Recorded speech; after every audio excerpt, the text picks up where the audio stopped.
the armamentarium for sharpening. You basically just, the toothbrush is just for cleaning the sharpening stone, like after you're done. But you want to have the sharpening stone in a cup of water, because you need the sharpening stone to be wet. And then this is your testing stick, so you can test to make sure it is sharp. And you need a piece of gauze to dab it off so that you're not leaving any metal shavings, because you don't want those in the patient's mouth. So basically, we'll just run through all of them. This is your UC. What you want to do is you fulcrum on the top of the stick. And I don't know if you can hear that. Yeah. But that's what you want. You want it to make that ping sound. That means it's sharp. So technically I don't need to sharpen this. And then it's a UC, so it's double bladed, so you want to test both sides.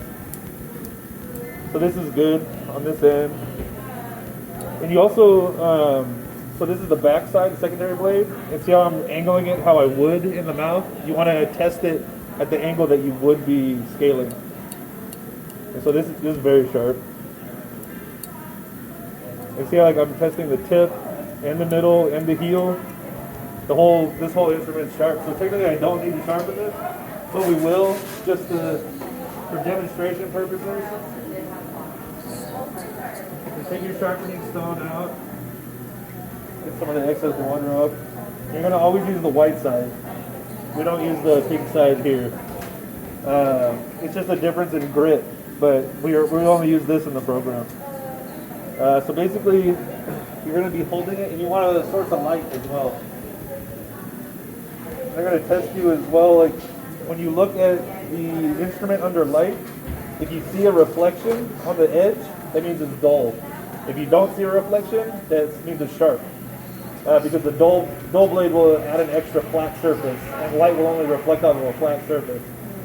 So I don't see a reflection. We already know it's sharp, but we're going to just go forward with this. What you're looking to do is you have the stone flat. You want to have the face of the instrument facing straight up, like at a 90-degree parallel to the floor. And so the face of the blade is flat up, and you see how with the UC, it's going to be, the terminal shank is going to be kind of at 11 o'clock. And then you raise the stone up to 12 o'clock, drop it down to 1 or 2, and you can kind of see how it's, if you look at the face of the blade, you'll see how it's kind of flush with that round. And after you drop it down, you want to tuck your elbow in so that you're stable. And you're only moving this hand, you're not moving this one. Also keep your thumb pressed against for counter pressure, because you're going to be pushing against it. You raise it up, drop it down, start at the heel, do a couple strokes, go to the middle, and you're not changing your angulation, you're just moving the stone forward. And you go to the tip, and then always end in a downstroke, because it'll prevent any burrs from being created on the tip. So when you move from the heel to the toe, do you move the stone and your hand stays still, right, for the instrument? You just kind of move forward. Just don't change the angulation of the stone. You want to keep it the same angle. You're just moving forward. And then with curettes, you need to also sharpen the toe, because you don't want any sharp edges. So for that, you would again have the face parallel 90 degrees to the floor, and then you're going to want to raise this up to about 2 o'clock. And then you start on one end, and you kind of just go around the corner. You don't want to do it too much. That's just to get any like burrs off the tip.